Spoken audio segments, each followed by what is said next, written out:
नमस्कार. ज्ञानेश्वरी आता कुठे आहे याबद्दलची माहिती खालीलप्रमाणे. ज्ञानेश्वरी एक ऐतिहासिक ग्रंथ आणि तिचे स्थान.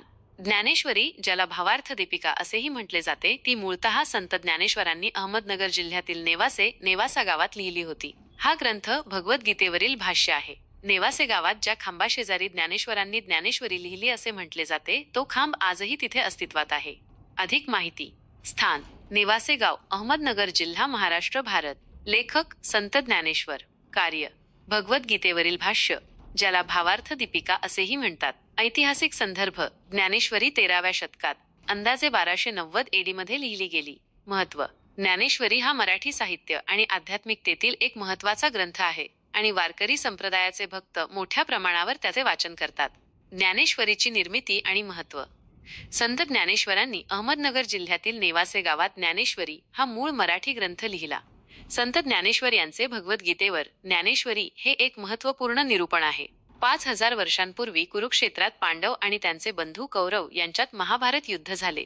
विशाल कौरव सैन्याची ताकद लक्षात येता अर्जुन आपल्या स्वतःच्या नातेवाईकांविरुद्ध लढण्यासाठी तयार नव्हता. त्या क्षणी कृष्ण, जो अर्जुनाचा सारथी होता, त्याने युद्धभूमीवर क्षत्रिय म्हणून आपले कर्तव्य पार पाडण्यासाठी आणि परिणामांबद्दल चिंता न करण्याचा उपदेश अर्जुनाला केला. कृष्णाचा भगवद्गीतेतील सल्ला हा महाभारतातील एक छोटा अध्याय आहे, ज्यात संस्कृतमध्ये 700 श्लोक किंवा अध्याय आहेत.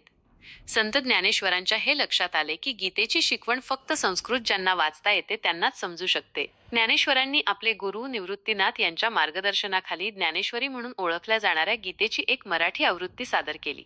यात ओवी नावाचे 9000 पेक्षा अधिक श्लोक आहेत. म्हणूनच संत ज्ञानेश्वरांनी गीतेची शिकवण ही सामान्य माणसाला कळेल अशा स्वरूपात लिहिली. ज्ञानेश्वर केवळ 16 वर्षांचे असताना त्यांनी ज्ञानेश्वरी लिहिली. ज्ञानेश्वरी 12व्या शतकात लिहिली गेली. किशोरवयीन ज्ञानेश्वर वयाच्या 21 वर्षीच आळंदीला समाधिस्थ झाले आणि या मर्त्य जगाला सोडले. ज्ञानेश्वरी नंतर अनेक भारतीय भाषांमध्ये अनुवादित केली गेली आहे.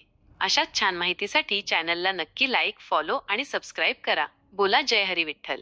धन्यवाद.